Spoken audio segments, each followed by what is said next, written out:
Baik, bismillahirrahmanirrahim. Assalamualaikum warahmatullahi wabarakatuh. Sebelumnya izin memperkenalkan, nama saya Anang Sanjaya dari kelas H1 Manajemen Universitas Teknologi Digital. Baik, jadi di sini saya akan membuat video presentasi dari materi yang berjudul memastikan pasokan sumber daya manusia. Jadi, video ini dibuat guna untuk memenuhi salah satu tugas evaluasi akhir semester pada mata kuliah manajemen sumber daya manusia. Baik, untuk mempersingkat waktu, langsung saja ke poin-poin pembahasan. Baik, pembahasan yang pertama di sini yaitu terkait definisi dari pasokan sumber daya manusia itu sendiri. Jadi, pasokan sumber daya manusia adalah sejumlah tenaga kerja yang ada serta tersedia lalu dibutuhkan untuk mengisi posisi tertentu dalam suatu unit kerja atau suatu perusahaan. Baik, selanjutnya pembahasan selanjutnya yaitu terkait sumber pasokan tenaga kerja. Jadi sumber pasokan tenaga kerja ini terbagi menjadi dua sumber. Yang pertama yaitu pasar internal, yang kedua pasar eksternal. Jadi pasar internal umum untuk perusahaan besar atau multinasional. Dalam hal ini, permintaan dan penawaran berlangsung di satu organisasi. Perusahaan memindahkan karyawan dari satu unit bisnis ke unit lainnya. Keuntungan utama pasar internal ini adalah manajemen sangat tahu tentang keterampilan, bakat, kekuatan, dan kelemahan karyawan mereka. Selain itu, perusahaan mungkin cukup bebas dari tekanan pasar karena ditentukan secara internal.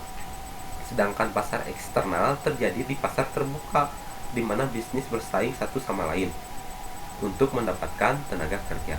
Keuntungan pasar eksternal ini membawa lebih banyak ide daripada staf internal atau pasar internal. Selain itu, pasar terbuka juga memberikan lebih banyak pilihan bagi perusahaan dan memberikan lebih banyak kekuatan dalam negosiasi gaji. Baik, penjelasan selanjutnya yaitu terkait skill inventory, manajemen inventory, dan succession management. Skill inventory adalah sebuah manajemen yang berfungsi untuk menjaga, mengawasi, dan mengontrol persediaan keahlian tenaga kerja yang terdapat pada bisnis. Lalu manajemen inventory yaitu sebuah manajemen yang berfungsi untuk menjaga, mengawasi, serta mengontrol persediaan tenaga kerja yang terdapat pada suatu bisnis. Sedangkan succession management adalah proses manajemen perusahaan dalam mengidentifikasi potensi calon-calon karyawan yang akan meneruskan alur kepemimpinan organisasi. Pentingnya succession adalah perusahaan dapat memastikan setiap divisi memiliki kedalaman, kompetensi sumber daya manusia dan memenuhi tujuan secara mudah. Lalu pembahasan selanjutnya yaitu cara menerapkan succession management. Yang pertama yaitu dengan cara identifikasi tujuan perusahaan. Yang kedua yaitu tentukan posisi-posisi kunci yang akan dituju. Yang ketiga yaitu fokus pada matriks kebutuhan kompetensi.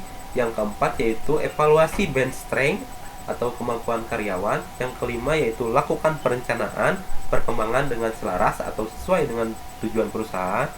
Yang keenam yaitu menerapkan posisi jabatan. Lalu pembahasan selanjutnya yaitu terkait manfaat dari manajemen succession. Yang pertama yaitu untuk meningkatkan ketersediaan sumber daya manusia yang berkualitas. Yang kedua yaitu resiko kehilangan pimpinan perusahaan yang berpengalaman dapat berkurang. Dan yang terakhir yaitu dapat menghemat waktu dan biaya rekrutmen karyawan baru.